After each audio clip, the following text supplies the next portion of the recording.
The second half of Dexter Original Sin is off to a thrilling start. There were quite a few developments in this episode. We've seen Dexter identifying a new serial killer, Jimmy Powell's kidnapper took another victim, and Dexter officially became a serial killer. This episode was a complete blend of thrills and humor. Everyone was dealing with their own drama, from Deb's love life to Harry and Laura's affair. We were even left with a cliffhanger at the end of the episode. Hello everybody, my name is Eidolon. If you are new to the channel, welcome.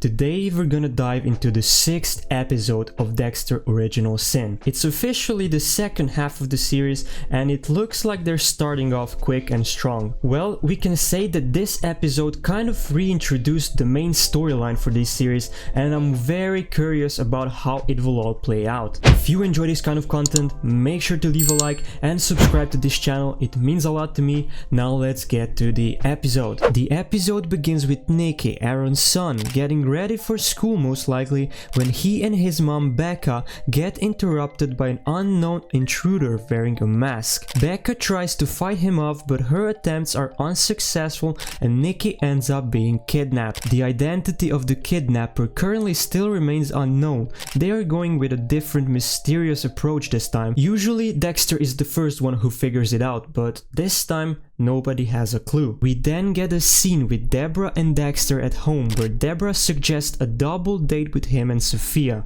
She chooses his outfit and sets everything up, then they get interrupted by Harry, who meets Dexter at a crime scene. Harry is not able to work on Spencer's investigation after he flopped the Levi Reed case, so he, Dexter and LaGuerta head to a new crime scene where the deceased's head is covered with 2 plastic bags. Dexter suggests that the death could possibly be connected to some of the previous cases. In his representation, he says that each kill has been more intimate and refined, almost as if it's evolving. And according to the FBI, 3 deaths by the same perpetrator equals a serial killer. Even though that the theory sounded decent enough, LaGuerta as usually still wasn't satisfied. We then see a flashback of Harry and Laura being intimate. When they are both laying in bed, Harry decides to leave so he can be with his pregnant wife, and he also suggests that they should stop their affair because of Doris' pregnancy. Laura then mentions that the thing between them had been going on for an entire year,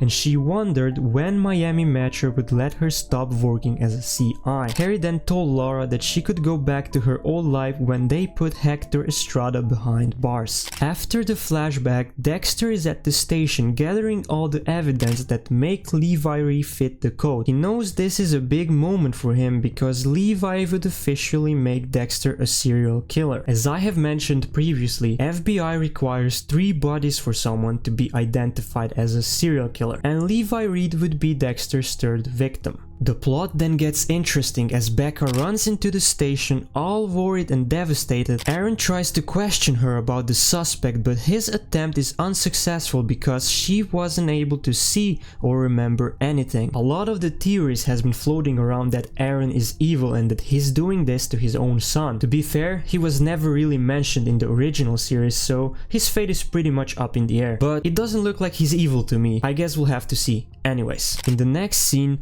Dexter is stalking Levi at the bar. He's trying to get a hold of his routine so he can catch him off guard. As the inner Dexter says, guys like Levi were creatures of habit. He then spends the rest of the time taking pictures of Reed's victims at the station. He comes across Harry, who's saddened after not being able to help Aaron due to Mayor's orders. Dexter calms him down by telling him they have 10 days left to find Nicky, according to his calculation. Then, we are being treated by more darker and disturbing flashback than usual. In the flashback, Laura had a meeting with one of Estrada's men in a shipping yard where she was forced to watch him cut off another dealer Alfredo's finger. This guy also threatened her by saying this is what happens to liars. He gave her Alfredo's cut off finger and then he congratulated her for a promotion. Poor Laura was fully traumatized and Harry was ready to sabotage years worth of work just to save her. but Bobby stopped him when he heard that they let Laura go. That was quite intense, and I thought they were gonna do the same thing to her. After this flashback, things cool down a bit as we finally get to see Dexter and Deborah's double date, and it was hilarious. It was the first time Dexter met Deborah's boyfriend Gio. Even though Deb asked Dexter to not be himself under any circumstances, Dexter was acting cringy at the beginning. The first thing he did was compliment Gio's teeth, then he tried to sit next to Deb instead of Sophia, and when they were ordering food, he ordered the entire menu all for himself. He forgot about Sophia, and then he made everyone wait for him to finish. After he finished eating his food, he started describing his recent crime scene in details. It seemed like a terrible idea having a double date, but in the end, it all worked out. They end up playing darts, and Dexter remembers how Levi Reed treats his girlfriend. He helps Sophia score bullseye, and then he went to a bathroom where he was followed by Sophia. And let's just say this was the night when Dexter discovered the power of La Pasión for the first time. The four of them then decides to steal Tiffany's car just to mess with her, and it was nice to see Dexter making an attempt at normalcy. The episode then continues at the Miami Metro station where LaGuerta tells Harry that she supports Dexter's theory. She thinks that the suspect was choosing his victims specifically because they were NHIs, which means no humans involved and no one would miss them. We are then being taken back to the flashback where Laura showed Harry the severed finger and said that if she went back in, she wouldn't come out alive. Things started to heat up when Laura said Harry wouldn't ask Doris to put herself in that much danger, and she didn't believe he could keep her safe. Their argument gets interrupted by Bobby, who tells Harry that he has to go because Doris just gave birth to their baby. There was a surprising twist in this flashback. When Harry arrives at the hospital, Doris tells Harry he has to end it. She somehow knew about his affair, and her reaction was the calmest reaction possible. Harry then holds his daughter for the first time and promises Doris that it's over. Back in the present, Dexter starts hunting Levi. Everything is going great for him when he suddenly bumps into Clark, aka his co-worker at Miami Metro. Clark is at what it seems to be a gay bar.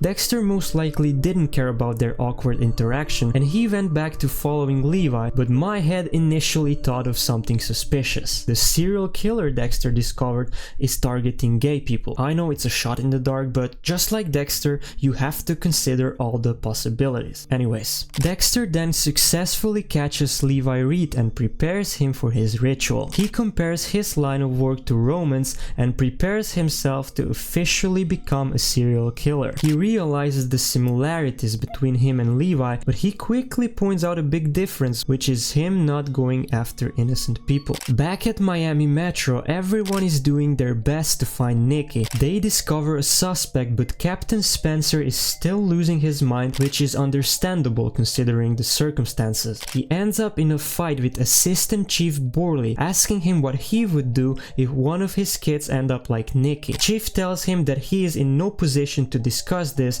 but Aaron claps back at him saying that he is, and that he is in the thick of it. Harry sees all of it and decides to have a talk with Aaron in his office. It shows a great bond between the two of them.